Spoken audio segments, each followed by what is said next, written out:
بسم اللہ الرحمن الرحیم نون والقلم وما یسطرون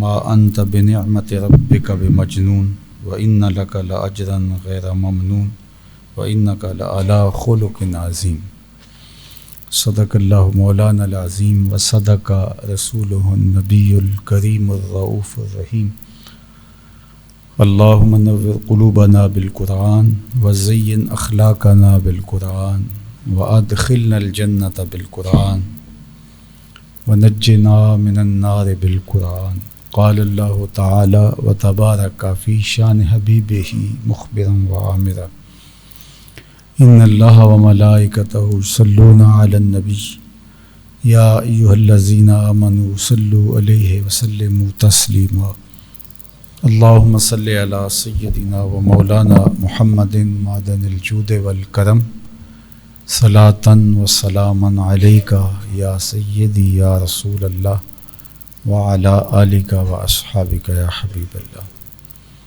حمد و تعریف و توصیف اللہ جل مجدہ الکریم کی ذات بابرکات کے لیے، جو خالق کائنات بھی ہے اور مالک شش جہات بھی۔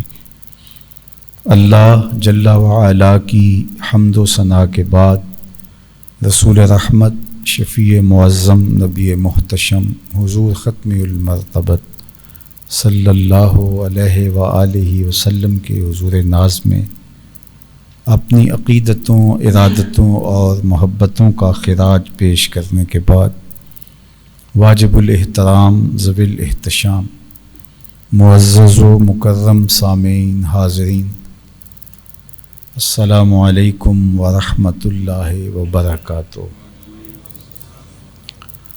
سورہ القلم کی ابتدائی چند آیات آپ کے سامنے تلاوت کرنے کا شرف حاصل کیا ہے، اور انہی آیات کے ضمن و ذیل میں چند باتیں آپ کے سامنے رکھنا چاہوں گا۔ آپ لوگوں کی بھرپور توجہ اگر میری جانب مبذول رہے تو مختصر مضمون کو سمجھنے سے بہت ساری چیزیں منکشف ہوں گی۔ اللہ میری زبان پر حق جاری فرمائے اور حق بیانی کی توفیق زندگی کی آخری سانس تک نصیب فرمائے۔ واقعہ اس طرح ہوا کہ حضور نبی رحمت صلی اللہ علیہ وآلہ وسلم کی ذات ستودہ صفات جن کمالات کی جامع تھی، اور جو اوصاف حمیدہ اللہ نے اپنے محبوب کو ودیت فرمائے تھے، پھر نبوت سے سرفراز فرما کے عزتوں کی جس مسند پہ بٹھایا تھا، اس پر کوئی شخص انگلی اٹھانے اور اعتراض کی زباں کھولنے کی ہمت نہیں کر سکتا تھا، اگر اس کے اندر معمولی بھی انصاف پسندی ہو۔ لیکن بغض، دشمنی، حسد، یہ بیماریاں ایسی ہیں کہ ان بیماریوں کہ مریض کو اچھائیاں اور خوبیاں بھی اچھی نہیں لگتی۔ سعدی علیہ رحمہ نے کہا تھا، گلست سعدی ولیکن در نظر دشمناں خارست۔ سعدی تو پھول ہے لیکن دشمنوں کو وہ کانٹا دکھائی دیتا ہے۔ جس کو صفرا کی بیماری لگ جائے تو اس کو میٹھی چیزیں بھی کڑوی لگتی ہیں، تو اس کا یہ مطلب نہیں ہے کہ ان چیزوں سے مٹھاس چھن جاتی ہے، بلکہ وہ خود مرض میں مبتلا ہوتا ہے۔ تو حضور علیہ السلام کی سیرت، آقا کریم کا کردار، حضور کے گزرتے ہوئے شب و روز، حضور کی پاکیزہ زندگی، شبنم سے بھی پاکیزہ تر، سحر سے بھی پاکیزہ تر، عقل و دانش، فہم و ادراک، معاملہ فہمی، لوگوں کے ساتھ رویے اور اخلاق عالیہ کی جو شان حضور کو عطا کی گئی وہ حضور علیہ السلام کا ہی مقسوم تھا، لیکن حضور کی دعوت کو مسترد کرنے والے کفار نے حضور پر طرح طرح کے الزام لگانے شروع کیے۔ ان میں سے ایک الزام یہ تھا کہ معاذ اللہ آپ مجنون ہیں۔ تو اللہ تعالیٰ جل شانہ نے سورہ القلم میں ارشاد فرمایا، نون والقلم وما یسطرون، قسم ہے قلم کی اور قسم ہے قلم جو لکھتی ہے، ما انت بنعمت ربک بمجنون، آپ اللہ کی نعمت اور اس کے کرم و فضل سے مجنون نہیں ہیں۔ اللہ اکبر۔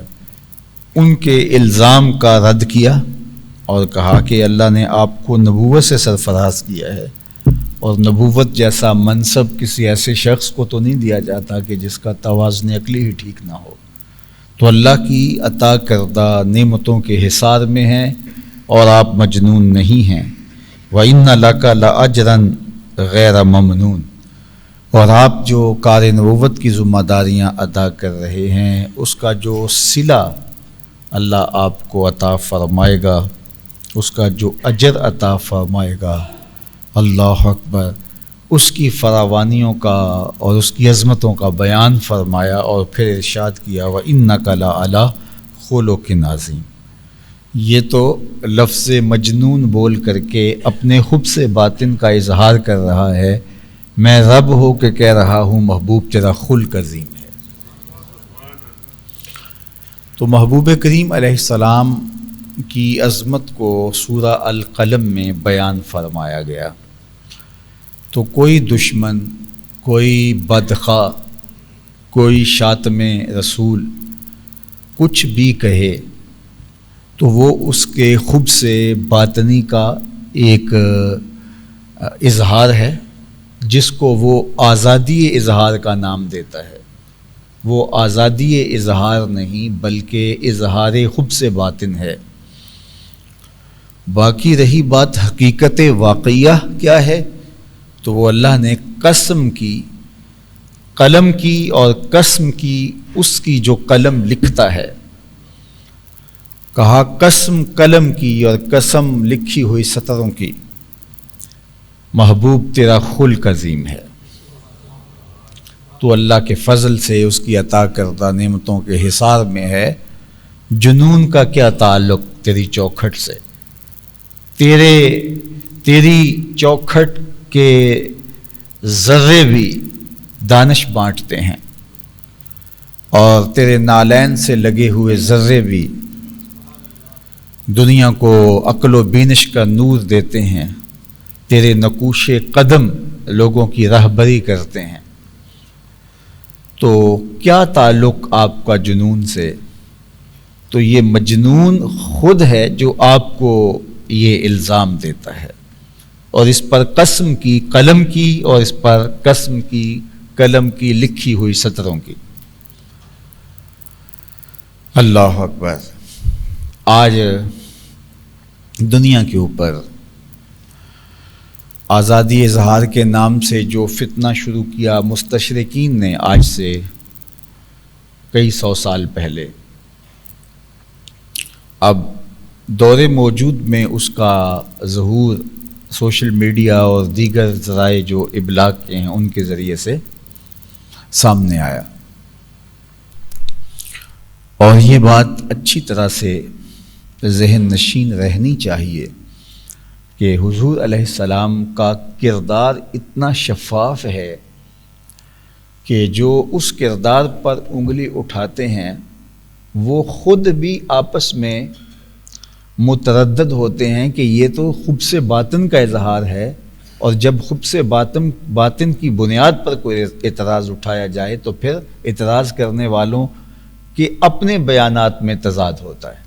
اس وقت مستشرقین نے جو اعتراض اٹھائے ہیں اس پر بات کرنے کی بجائے میں دور نبوی کا ایک واقعہ آپ کے سامنے رکھنا چاہتا ہوں کہ جب حج کا موسم ہوتا تو مختلف علاقوں سے لوگ مکہ المکرمہ کی طرف عازم سفر ہوتے، وہاں حضور علیہ السلام سے ملاقات ہوتی تو آقا کریم کی سیرت، حضور علیہ السلام کا کردار، حضور کا انداز معاشرت اور حضور کا سلیقہ گفتگو ایسا تھا کہ متاثر ہوئے بغیر کوئی نہیں رہ پاتا تھا۔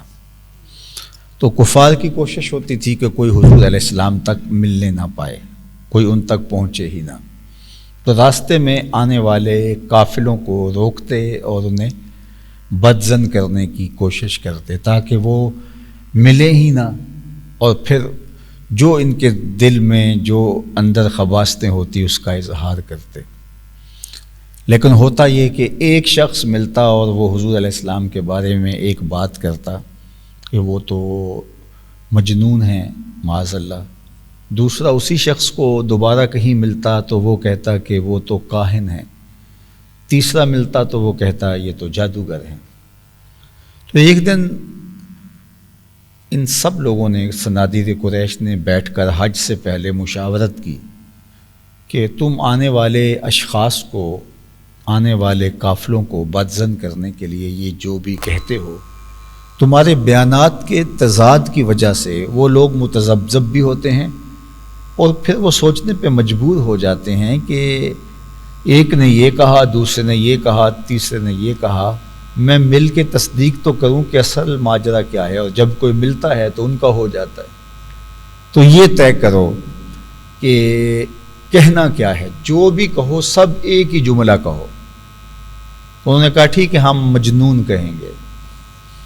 تو کہا، ولید بن مغیرہ بولا کہ یہ عجیب سی بات ہے، جو مجنون ہوتا ہے اس کی حرکات و سکانات بالکل مختلف ہوتی ہیں، اسے بولنے کا سلیقہ نہیں ہوتا، اس کا لباس نفیس نہیں ہوتا، اور وہ دلیل سے، استدلال سے بات کرنے کا ڈھب نہیں جانتا ہوتا، اس کے بال الجھے ہوئے ہوتے ہیں۔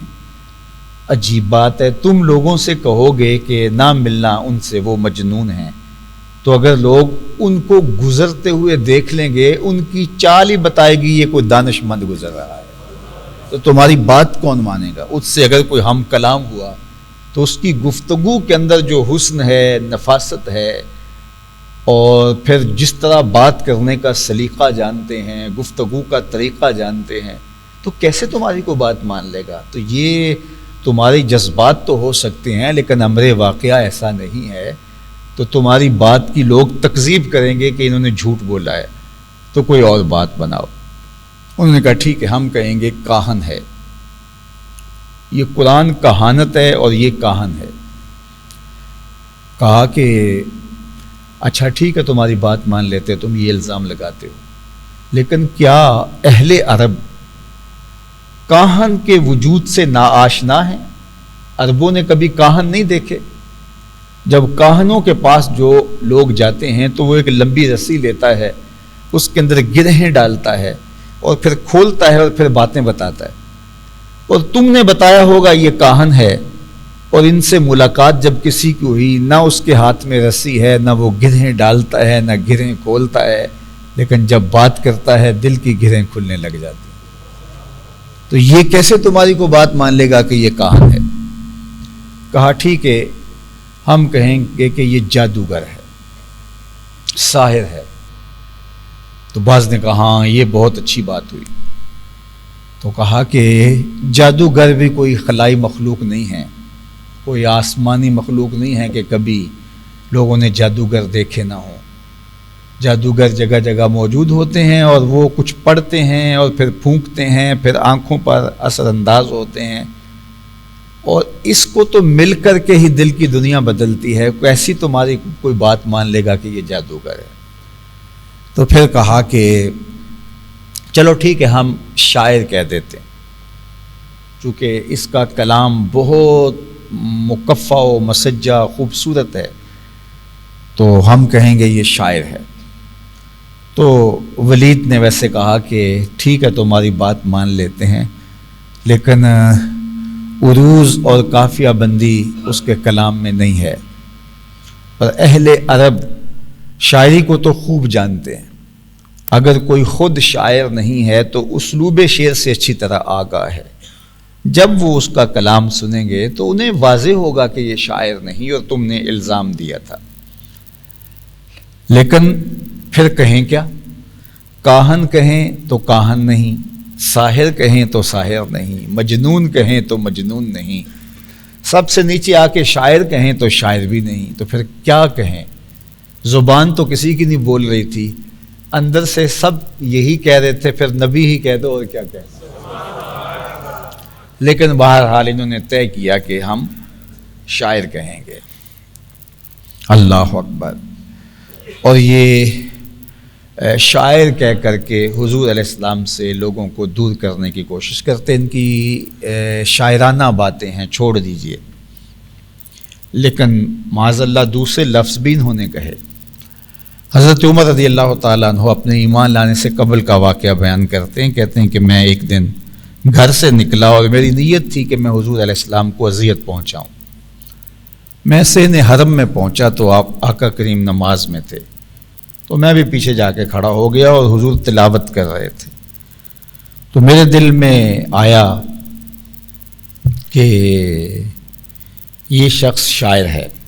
جس طرح مکفّا اور مسجع اور خوبصورت دل آویز کلام تھا، تو میرے دل میں آیا کہ یہ شاعر ہے. تو حضور علیہ السلام نے فرمایا انہ لقول رسول کریم، تلاوت کرتے ہوئے انہ لقول رسول کریم وما هو بقول شاعر قلیلا ما تؤمنون. تو میں نے کہا یہ تو شاعر نہیں ہے. پھر میرے دل میں خیال آیا کہ یہ کاہن ہیں. تو حضور علیہ السلام نے تلاوت کر کے اگلی آیت پڑھی ولا بقول کاہن قلیلا ما تذکرون.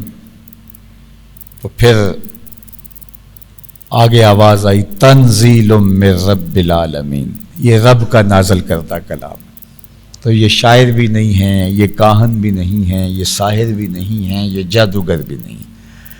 انسان کا کردار اتنا مضبوط ہو کہ جو آپ پر الزام لگانے والا ہو، وہ جو الزام آپ کے لیے تراشے اس کو پھر رد کر دے، پھر تراشے پھر رد کر دے، اور جو الزام آپ کے اوپر لگا بھی دے وہ خود مطمئن نہ ہو. یہ کردار کی بلندی ہوتی ہے.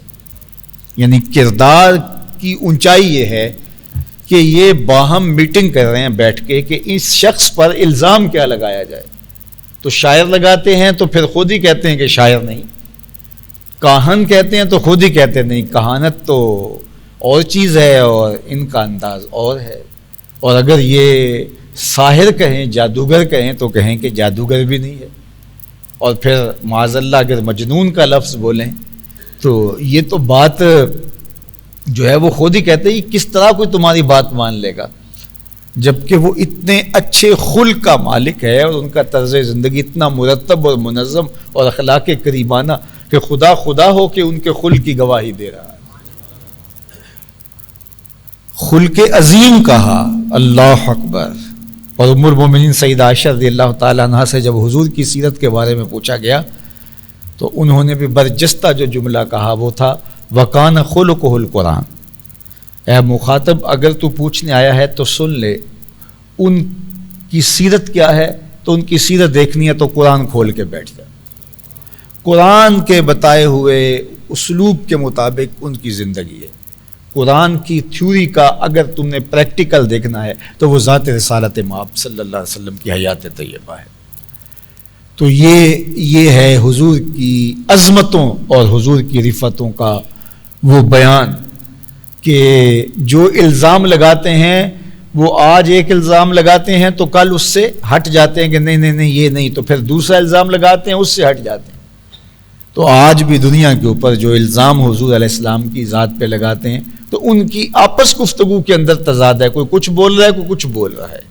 اور جہاں تک حضور کے کردار کی بات ہے تو کسی کے کردار کے حوالے سے برجستہ کوئی بات کہنا یہ اس کے کردار کی عظمت کی دلیل ہوتی ہے.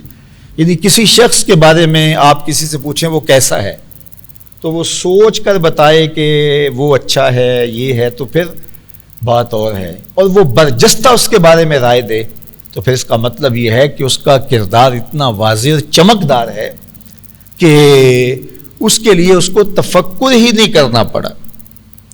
اب ام المومنین سیدہ خدیجۃ الکبریٰ رضی اللہ تعالی عنہا کی گواہی دیکھی حضور علیہ السلام کے بارے میں. یہ برجستگی کی میں آپ کو مثال ایک دینے لگا ہوں کہ جب حضور علیہ السلام پر پہلی وحی کا نزول ہوا تو قرآن نازل ہوا تھا، اور قرآن نے کہا یہ کتاب تو پتھروں پہ بھی نازل ہوتی، یہ کلام تو وہ بھی پہاڑ بھی ریزہ ریزہ ہو جاتے. تو یہ تو قلب مصطفیٰ تھا جو اس کو سہار گیا، لیکن اس کے اثر حضور کے قلب اطہر پہ تھے، اور آقا کریم کا بدن پسینے سے شرابور ہو گیا. اور پھر حضور علیہ الصلوۃ والسلام کی کیفیت یہ تھی کہ حضور کو سردی لگ رہی تھی. تو واپس جب گھر آئے تو فرمایا زملونی، مجھے چادر اڑا دو. تو ام المومنین حضرت خدیجۃ الکبریٰ نے حضور کے اوپر شال ڈال دی. تو فرمایا کہ مجھے اپنی جان کا خطرہ ہے. تو ام المومنین نے جو کہا، صحیح بخاری کے اندر کتاب بدء الوحی اٹھائیے گا، تو ام المومنین نے برجستہ جو جملے کہے وہ ذرا ملاحظہ کیجئے. انہوں نے کہا کلا ابشر واللہ لا یخزیک اللہ ابدا. آپ کو بشارت ہو، آپ کو خوشخبری ہو، میں اللہ کی قسم اٹھا کے کہتا ہوں آپ کا رب کبھی بھی آپ کو بے آبرو نہیں ہونے دے گا. یہ میں قسم اٹھا کے کہتی ہوں، یہ سیدہ خدیجۃ الکبریٰ کہہ رہی ہیں. کلا ابشر واللہ لا یخزیک اللہ ابدا. آپ کو مبارک ہو، آپ پریشان تو ہیں لیکن آپ کو مبارک ہو، میں قسم اٹھا کے کہتی ہوں کہ آپ کا رب آپ کو کبھی بھی پریشان نہیں ہونے دے گا، بے آبرو نہیں ہونے دے گا. کیوں؟ اب ام المومنین نے برجستہ جملے جو اپنے شوہر کے بارے میں کہے، اس سے بڑی گواہی کیا ہو سکتی ہے؟ کہتے ہیں سارا زمانہ مان لے تو بیوی نہیں مانتی ہوتی. وہ ایک اللہ کا ولی تھا تو اس کی بیوی اس کو نہیں مانتی تھی. تو اس نے ایک دن کہا کہ یہ مانتی نہیں ہے تو میں چلو اس کو ذرا کوئی اپنا رنگ دکھاؤں. تو وہ ہوا میں اڑتا ہوا گھر کے اوپر سے 2-3 چکر کاٹ کے گیا. تو بیوی نے دیکھا تو واپس آیا تو اس نے کہا تو ولی بنا پھرتا ہے. ولی تو میں نے آج دیکھا ہے کہ ہوا میں اڑ رہا تھا. تو اس نے کہا بی بی وہ میں ہی تو تھا. تو کہا اچھا تبھی ٹیڑھے ٹیڑھے اڑ رہے تھے. تو خواتین تو بیوی تو نہیں مانتی، چونکہ قربت کا ایسا رشتہ ہوتا ہے تو وہ انکار کر دیتی ہے. لیکن اگر بیوی بھی عظمت کی گواہی دے، اللہ اکبر، اور پھر وہ دے بھی برجستہ، سوچ کے نہ دینا پڑے. جو چیز سوچ کے دی جاتی ہے اس کے بارے میں ایک گمان پیدا ہو جاتا ہے کہ یہ اس نے سوچ کر کے یہ چیز جواب کے لیے گھڑی ہے. لیکن برجستہ جب انہوں نے کہا کہ حضور نے کہ انی خشیت علی نفسی، تو حضور علیہ السلام سے انہوں نے برجستہ کہا کلا ابشر واللہ لا یخزیک اللہ ابدا. آپ کو کبھی بھی آپ کا رب پریشان نہیں ہونے دے گا. کیوں؟ انک لتصل الرحم، آپ صلہ رحمی کرتے ہیں، رشتہ داروں کے ساتھ اچھا سلوک کرتے ہیں. وتصدق الحدیث، آپ نے زندگی بھر کبھی جھوٹ نہیں بولا. یہ زوجہ کہہ رہی ہے، اس کی گواہی. وتصدق الحدیث، آپ نے زندگی بھر کبھی جھوٹ نہیں بولا، آپ ہمیشہ سچ بولتے ہیں. وتحمل الکلہ، جس کا کوئی بوجھ نہیں اٹھانے والا اس کا بوجھ آپ اٹھاتے ہیں. وتکسب المعدوم، جس کا کوئی کمانے والا نہیں اس کی ضرورت کو آپ پورا کرتے ہیں. وتقری الضیف، اور مہمان نوازی کا حق ادا کرتے ہیں. وتعین علی نوائب الحق، اور راہ حق کے اندر جو لوگ پھنس جاتے ہیں ان کی مدد کے لیے آپ کھڑے ہوتے ہیں. یہ 6 چیزیں ام المومنین نے حضور کے کردار کی نمایاں بیان کی. اور یہ 6 چیزیں کسی شخص کے خوبصورت کردار کی علامتیں ہوا کرتی ہیں. دولت کی کثرت قلت یہ کوئی کسی شخص کی شخصیت کا حصہ نہیں ہے. قد کا دراز ہونا یا پست ہو جانا یہ کسی کے کردار کا حصہ تھوڑا ہے. رنگ کا کالا یا گورا ہونا، شہری یا دیہاتی ہونا، کسی برادری اور کسی خاندان سے تعلق رکھنا یہ کسی کے کردار کا حصہ تھوڑا ہے. کسی کے کردار کے نمایاں وصف کیا ہیں؟ ام المومنین نے برجستہ وہ وصف بیان کیے. اللہ اکبر. اور وہ کیا تھے؟ انکا لتصل الرحم، آپ ہمیشہ صلہ رحمی کرتے ہیں، رشتہ داروں کے ساتھ آپ کا سلوک اچھا ہوتا ہے. رشتہ داروں کے رویے تلخ بھی ہوں تو پھر بھی اس لیے کہ یہ رشتہ دار ہیں اور میں نے ان کے ساتھ سلوک اچھا کرنا ہے. بندہ کہتا ہے کہ جب وہ میرے ساتھ اچھا سلوک نہیں کرتے تو میں کیوں کروں؟ میاں پھر تو تم اس کے برابر ہو گئے. برائی کا جواب برائی سے دینا، اچھائی کا جواب اچھائی سے دینا، یہ تو کوئی کمال نہیں ہوا. اگر وہ برائی کرتا ہے اور آپ بھی جواب میں برائی کرتے ہیں پھر تو آپ ایک جیسے ہو گئے. اگر وہ اچھائی کرتا ہے تو جواب میں اچھائی کرتے ہیں پھر بھی ایک جیسے ہیں. وہ برائی میں ایک جیسے ہیں, یہ اچھائی میں ایک جیسے ہیں, بہتر کیسے ہیں؟ اور آپ کا نمایاں وصف کھل کے کیسے آئے گا کہ وہ تم سے برائی کرتا ہے اور تم اس کے ساتھ اچھائی کرتے ہو. اللہ اکبر. جو اللہ کے بندے ہوتے ہیں یہ تو خیر رشتہ داریاں ہیں, خون کا رشتہ ہے, دودھ کا رشتہ ہے, وطن کا رشتہ ہے, برادری کا رشتہ ہے, گاؤں شہر محلہ داری کا رشتہ ہے. رشتہ نہ بھی ہو شنیدم کے مردان راہ خدا, دلے دشمنا ہم نہ کر دند تنگ, تو راہ کیا میسر شود ای مقام کہ با دوستانت خلاف است و جنگ. میرے والد گرامی رحمۃ اللہ تعالی علیہ جہاں بیٹھتے تھے سامنے یہ شعر شیخ سعدی کا لکھوایا ہوا تھا انہوں نے کہ میں نے سنا ہے کہ جو اللہ کے بندے ہیں وہ تو دشمنوں کا دل بھی نہیں دکھاتے. تجھے تصوف کے مرتبے کیسے نصیب ہوں گے؟ تو اپنوں کے ساتھ جنگ چھیڑ کے بیٹھا ہوا ہے. تو دشمنوں کے ساتھ بھی ان کا رویہ ایسا نہیں ہوتا کہ ان کی دل آزاری کرے. اپنے تو پھر اپنے ہوتے ہیں. وہ ایک بزرگ تھے, وہ دریا کنارے وضو کر رہے تھے, تو ایک لکڑی تھی جس کے اوپر ایک بچھو تھا, تو پانی کے ہچکولے لیتی لکڑی تو بچھو کبھی گرتا اور پھر بھاگ کر کے اس لکڑی سے چمٹ جاتا. تو انہوں نے دیکھا تو انہوں نے ہاتھ میں رکھ کے اس کو باہر نکالنا چاہا تو اس نے ڈنگ مار دیا, تو جھٹک دیا, پھر گر گیا, پھر انہوں نے نکالا, پھر اس نے ایک بار نہیں, 2 بار نہیں, 7 بار ہوا.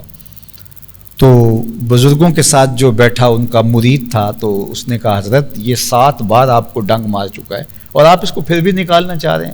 تو فرمایا کہ وہ اپنی بری خصلت سے باز نہیں آتا, میں اچھی عادت سے باز کیسے آؤں؟ ڈنگ مارنا اس کی فطرت ہے اور اس کو بچانے کی کوشش یہ اللہ نے مجھے ودیت کی ہے, یہ فطرت میری ہے. تو اگر وہ اس فطرت خبیثہ سے باز نہیں آتا تو میں اچھی فطرت سے کس طرح دستبردار ہو جاؤں؟ تو سل من قطع کا, میرے اور آپ کے آقا حضور ختمی المرتبت نے حضرت عقبہ بن عامر رضی اللہ تعالی عنہ سے 3 باتیں ارشاد فرمائیں. سل من قطع کا, وات من حرم کا, واف عن من ظلم کا. 3 چیزیں. جو تجھ سے تعلق توڑے تو اس سے صلہ رحمی کر, جو تجھے محروم رکھے تو اس کی جھولیاں بھر دے, اور تیسرا ارشاد فرمایا کہ جو تیرے پہ زیادتی کرے تو اس کو معاف کر دے.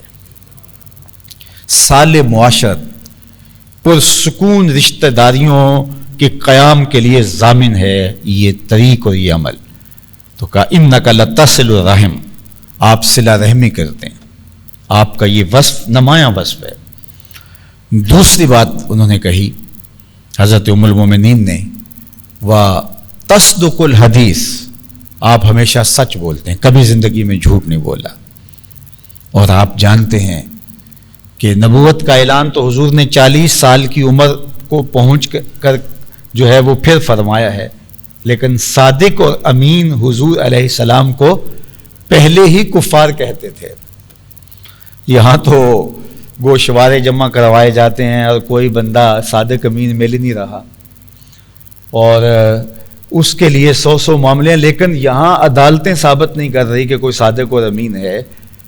یار 22 کروڑ کا بھرا ہوا ملک ہے اور آپ کو اچھے انسان ہی نہیں مل رہے. وتصدق الحدیث, آپ سچائی کے خوگر ہیں.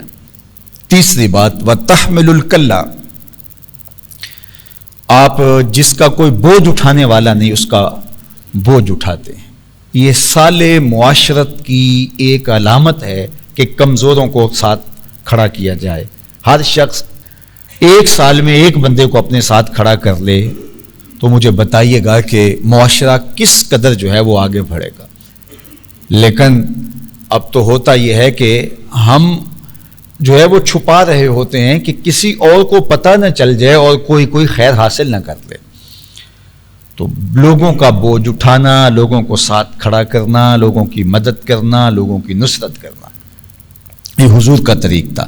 اور چوتھی بات فرمائی وتکسب المعدوم, جس کا کوئی کمانے والا نہیں ہے اور جو کمانے کی اہلیت نہیں رکھتا ہے اس کے لیے آپ کماتے ہیں. معاشرے کے سارے لوگ اس قابل نہیں ہوتے کہ وہ اپنی ضروریات کو از خود پورا کر سکیں. اپاہج, کمزور, اور کچھ لوگ محنت کرنے کے باوجود بھی آگے نہیں بڑھ پاتے. کثیر العیال، بیوگان، یتاما، مساکین، بہت سارے بیمار، کمائی بہت ساری تھی لیکن بیماری ایسی آ گئی کہ سب کچھ بک گیا. تو اب یہ سارے لوگ جو ہیں وہ اس قابل نہیں ہیں کہ وہ اپنی ضروریات کو پوری کر سکے. تو جن کو اللہ تعالیٰ نے دیا ہے وہ ان کے ساتھ کھڑے ہوں. رشتہ داروں میں سب سے پہلے ترجیحاً دیکھے، ہمسایوں میں دیکھے، اور پھر اس کے بعد اس دائرے کو بڑا کرتے چلے جائیں. لوگوں کی ضرورتوں کو پورا کریں. کچھ چیزیں، کچھ ذمہ داریاں ریاست کی ہیں، لیکن ساری ذمہ داریاں ریاست کی نہیں، مجموعی معاشرے کی ذمہ داریاں ہیں کہ اپنے آس پاس لوگوں کو ان کی ضروریات کو پورا کرنا. اللہ کے محبوب صلی اللہ علیہ وآلہ وسلم نے ہمیں اس کی عملی ترغیب دی ہے.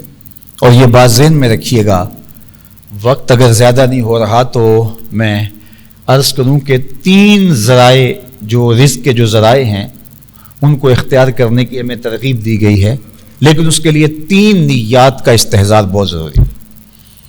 تجارت کریں، کاروبار کریں، ملازمت کریں، کھیتی باڑی کریں، یا کچھ جو بھی کام کاج مزدوری کریں، اس سے رزق کمائیں.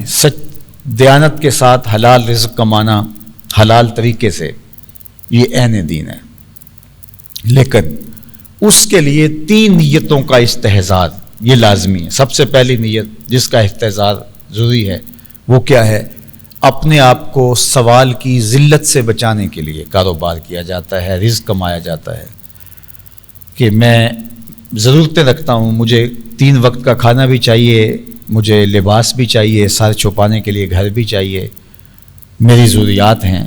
تو ظاہر ہے کہ اگر میں خود نہیں کماؤں گا تو یہ ضروریات پوری تو بہرحال ہونی ہیں، تو یہ کسی اور سے مجھے کرنی پڑیں گی، تو مجھے اس کے سامنے ہاتھ پھیلانا پڑے گا. تو اپنے آپ کو سوال کی ذلت سے بچانے کے لیے انسان کاروبار کرتا ہے، مزدوری کرتا ہے، ملازمت کرتا ہے. یہ پہلی نیت کاروبار کی، مزدوری کی، تجارت کی، دیگر ذرائع رزق کے حصول کی. دوسری نیت اپنے زیر کفالت لوگوں کی ضروریات کی تکمیل. بچے ہیں، بیوی ہے، اگر بہن بھائی ان کا کفیل ہے، بوڑھے ماں باپ ہیں ان کا کفیل ہے، تو ان کی کفالت چونکہ اس کے ذمے ہے. وہ بچے ابھی پڑھ رہے ہیں، ابھی بالغ نہیں ہوئے، ابھی بڑے نہیں ہوئے، تو ان کی ضروریات کو پورا کرنے کے لیے، تاکہ ان کو اچھے طریقے سے میں آسودہ زندگی کے ماحول فراہم کر سکوں. اور یہ جس قدر زیادہ اس کے پاس اللہ نے دولت دی ہے اس حساب سے اپنی اولاد کو آسودہ رکھے. یجب علی صاحب المال ان یوسع علی عیالہ، صاحب مال پر لازم اور واجب ہے کہ وہ اپنی اولاد پر وسعت کرے. ایسا نہیں ہے کہ اس کی اولاد جو ہے بیچاری زندگی کی سہولیات کے لیے ترس رہی ہو اور اس کے پاس پیسے کے انبار لگے ہو. تو یہ دوسرا مقصد ہے کہ زیر کفالت لوگوں کی، وہ بیوی ہے، بچے ہیں، بوڑھے ماں باپ ہیں یا بہن بھائی ہیں، تو ان کی کفالت اس کے ذمے ہے. تو اس لیے کمایا جاتا ہے کہ ان کی ہر طرح کی ضروریات کو جو جائز ہیں میں ان کو پورا کروں. یہ 2 نیتیں ہو گئی. تیسری نیت، اللہ مجھے میری ضرورت سے زیادہ، میرے بچوں کی ضرورت سے زیادہ اگر عطا فرمائے تو میں معاشرے کے ان لوگوں کی مدد کروں گا جو کسی وجہ سے کمانے کی اہلیت نہیں رکھتے، اپاہج ہیں، کمزور ہیں، کثیر العیال ہیں، بیمار ہیں، بیوگان ہیں، جس طرح میں نے ابھی ذکر کیا. تو ان کے لیے میں کما رہا ہوں، ورنہ میری ضرورت تو اتنے سے پوری ہو جاتی ہے. تو یہ کاروبار کو بڑھا کیوں رہا ہوں؟ اس لیے ایک تو کاروبار کو بڑھا رہا ہوں کہ بہت سارے لوگوں کو روزگار ملے گا، ان کے گھر کا چولہا جلے گا، اور ایک جو اس سے مجھے حاصل ہوگا اس سے میں معاشرے کے ان لوگوں کی مدد کروں گا جو کسی وجہ سے کمزور ہیں اور وہ اپنے اخراجات کو پورا نہیں کر پا رہے. تو اس میں سب سے پہلے اس کے اپنے بہن بھائی آئیں گے، رشتہ دار آئیں گے، ان میں سے اگر کوئی کمزور ہے تو اس کو کھڑا کیا جائے. اسی طرح پھر اس کے بعد اس کے ہمسائے آتے ہیں، پھر اس کے ملنے والے آتے ہیں، معاشرے کے دوسرے لوگ آتے ہیں. جتنا اس کے کاروبار کا حجم زیادہ ہے اس کی ذمہ داریاں اس سے زیادہ بڑھ جاتی ہیں. تو یہ تیسرا مقصد ہے رزق کے کمانے کا. اگر ان 3 نیتوں کے استحضار کے ساتھ اگر کوئی شخص رزق حلال کماتا ہے تو اس کا سراسر یہ رزق کمانا دین کہلاتا ہے. اور اگر نیت چوتھی شامل ہو گئی کہ میں معاشرے میں نمایاں ہو جاؤں گا اور اپنے رشتہ داروں میں تفاخر کر سکوں گا کہ دیکھو میرا گھر تمہارے گھر سے بڑا ہے، میری گاڑی تم سے زیادہ مہنگی ہے، میری ٹھاٹھ باٹھ، میری زندگی کا چلن تم سے کئی درجے بہتر ہے. اس کا مقصد معاشرے کے لوگوں پر، رشتہ داروں پر جو ہے وہ تفاخر کرنا ہو، تو پھر یہ چیز وبال بننا شروع ہو جاتی ہے، اگرچہ اس کے حلال ہی کیوں نہ ہو. تو صرف 3 نیتیں جن کا استحضار: میں سوال سے بچوں، زیر کفالت لوگوں کی ضرورت کو پورا کروں، اور اگر ان 2 سے زیادہ میرے پاس ہو تو معاشرے کے کچھ لوگوں کی جتنی مجھ سے ہو سکے میں مدد کروں. یہ ہمارا دین ہمیں سکھاتا ہے. یہ ہے وَتَقْسِبُ الْمَعْدُومُ. پھر جب وہ کاروبار کر رہا ہوتا ہے، اپنے آپ کو کھپا رہا ہوتا ہے، وہ دفتر میں بیٹھ کے اپنے آپ کو کھپا رہا ہے، یا وہ پردیس کاٹ کے اپنے آپ کو کھپا رہا ہے، یا جس طرح بھی مشقت میں ہے، اس کی مشقت اور اس کے ٹپکتے ہوئے ایک ایک جو ہے وہ پسینے کے قطرے پر میرا اللہ اس کو اجر دے گا. یہ انسانیت کے لیے اور اپنے خاندان کے لیے اتنا کچھ کر رہا ہے تو اس کا اجر رکھا گیا ہے. اگر وہ مزدوری کر رہا ہے، القاسب حبیب اللہ، تو وہ اللہ کا محبوب ہے. اور اگر وہ تاجر ہے اور وہ وہاں بیٹھا ہوا ہے، بظاہر آسودہ ماحول میں دفتر میں بیٹھا ہے، لیکن دیانت کے ساتھ کر رہا ہے، التاجر الصدوق مال انبیاء یوم القیامہ. سچا تاجر قیامت کے دن پیغمبروں کے ساتھ اٹھایا جائے گا. ان نیتوں کے حساب یہ ہے تقسب المعدوم. زندگی گھومتی اس ارد گرد ہے.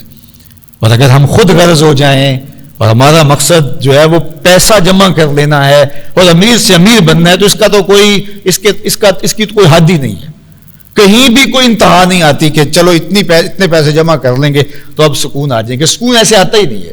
سکون ایسے آتا ہے جب آپ اپنے رشتہ داروں کو، عزیزوں کو، اچھا ان میں ایسے بھی ہیں جو الٹا آپ کو لگتا ہے کہ یہ ہے بھی میرے ساری زندگی مخالفت کرتے ہیں، تو میں نے ان کو نواز دیا، یہ میرے برابر آ گئے، یہ پھر بھی مخالفت کریں گے، کرتے رہے. تمہیں حکم ہے سل من قطع کا وات من حرم کا وتقسب المعدوم. یہ حضور علیہ السلام کا چوتھا وصف ہے جو ام المومنین بیان کر رہی. اتنا ستھرا انسان، اتنا پاکیزہ انسان جو معاشرے کے لیے اتنا نافع ہے. اور پھر 5ویں چیز ارشاد فرمائی وتقر الضیف، اور مہمانوں کو کھانا کھلانا. یہ آپ کا مزاج ہے. یہ 5واں وصف ہے. مہمان آئے تو خوشی، چاؤ چڑھ جائے کہ مہمان آ گئے. یہ نہیں ہے کہ مہمان اپنی قسمت کا رزق تمہارے دسترخوان پہ کھاتا ہے اور ثواب تمہیں دے کے جاتا ہے. اور جب آتا ہے تو رحمتیں لے کے آتا ہے، جب جاتا ہے تو برکتیں چھوڑ کے جاتا ہے. اس لیے مہمان گھر میں آئے تو ایک چاؤ چڑھ جانا چاہیے، خوشی چڑھ جانی چاہیے. اور اللہ کے بندے تو چاہتے ہی ہیں کہ ان کے ڈیرے پہ مہمان. حضرت ابراہیم ساری زندگی مہمان کے بغیر کھانے نہیں کھاتے تھے. جب بھوک لگتی تو کھانا گھر والوں کو کہتے تیار کرو، اور پھر مہمان ڈھونڈنے نکل جاتے. کوئی ڈھونڈ کے لاتے، اس کے ساتھ بیٹھ کے کھاتے. اور جو کھانا مہمان کے ساتھ بیٹھ کے کھایا جائے اس کا حساب بھی نہیں ہوگا. تو اس لیے مہمانوں کھانا کھلائیں، لوگوں کو ضرورت لوگوں کی پوری کریں. اللہ اکبر. بابا بھولے شاہ بولے اٹ کھڑک کے دکڑ وجے تتا ہوئے چلہ، آن فقیر کھا کھا جاون راضی ہوئے بلا. تقر الضیف. اور 6ٹھی چیز جو ام المومنین نے حضور کا نمایاں وصف بیان فرمایا وَتُعِينُ عَلَى نَوَائِبِ الْحَقِّ. کوئی مشکل میں حق کے راستے میں کھڑا پھنس جائے تو اس پھنسے ہوئے کی مدد کرنا، اس مشکل میں پھنسے ہوئے کے ساتھ کھڑے ہو جانا. بعض لوگ کہتے ہیں ہمیں کیا لگے، یہ اس کا مسئلہ ہے، میں اس مسئلے کے اندر کیوں پڑھوں. نہیں، پھر معاشرہ مکمل نہیں ہوتا.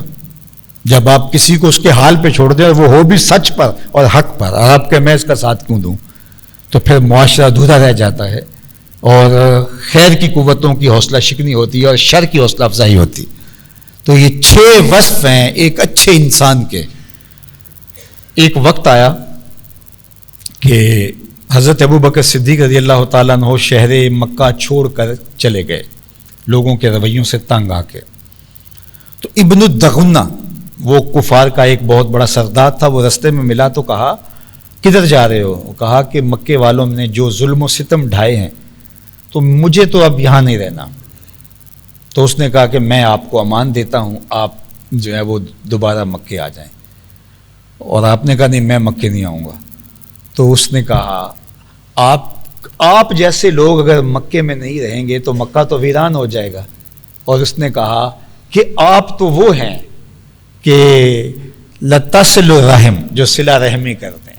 و تقسب المعدوم و تعین علی نوا، وہ وصف جو حضور علیہ السلام کے تھے. تو ابن الدغنہ کافر نے وہ سارے وصف حضرت ابوبکر صدیق کے لیے گنوائے اور کہا کہ جو ان اوصاف کا حامل ہو وہ شہر چھوڑ کر جائے، یہ ہم نہیں جانے دیں گے. بعض اوقات ہوتا ہے کہ کوئی ظالم بستی میں بستا ہے اور وہ کسی غریب کو یا کسی شریف آدمی کو تنگ کرتا ہے تو وہ مجبور ہو کے گاؤں چھوڑ جاتا ہے، شہر چھوڑ جاتا ہے کہ یہاں عزت نہیں ہے. تو لوگ خاموش ہو جاتے ہیں. خاموش کیوں ہو جاتے ہیں کہ آپ اس سے ٹکر کیوں لیں؟ تو اگر بستیوں میں سے، شہروں میں سے اچھے لوگ کوچ کرنے لگ جائیں کہ وہاں امن نہیں، طمانیت نہیں ہے، تو وہ بستیاں اجڑ جاتی ہیں. آیان سلطنت کو بھی سوچنا چاہیے جب ملک کے اندر امن و امان قائم نہ رہے اور قابل لوگ اور اچھے لوگ، شریف لوگ ملک چھوڑنے پہ مجبور ہو جائیں تو پھر ملک برباد ہوا کرتے ہیں. ابن الدغنہ کافر ہونے کے باوجود اس نے یہ نہیں ہو سکتا کہ آپ جو ہے وہ شہر مکہ کو چھوڑ دیں جبکہ آپ ان خوبیوں کے حامل ہیں. تو کسی بھی سوسائٹی میں، کسی بھی معاشرت میں اچھے لوگوں کا موجود رہنا، اس کی برکتیں دائیں بائیں پھیلتی ہیں. اور اگر کسی سوسائٹی میں اچھے لوگ موجود نہ رہیں تو وہ سوسائٹی، وہ معاشرہ تباہ ہو جاتا ہے. تو حضور علیہ السلام کے یہ وصف ہیں اور ان اوصاف کی بنیاد پر بھی میرے رب نے کہا وَإِنَّكَ لَعَلَىٰ خُلُقٍ عَظِيمٍ. یہ اس بدبخت کی سوچ ہو سکتی ہے اور وہ مکروہ اور خبیث سوچ ہے، لیکن محبوب تیرے رب کا تیرے بارے فیصلہ ہے، تیرا خلق عظیم ہے.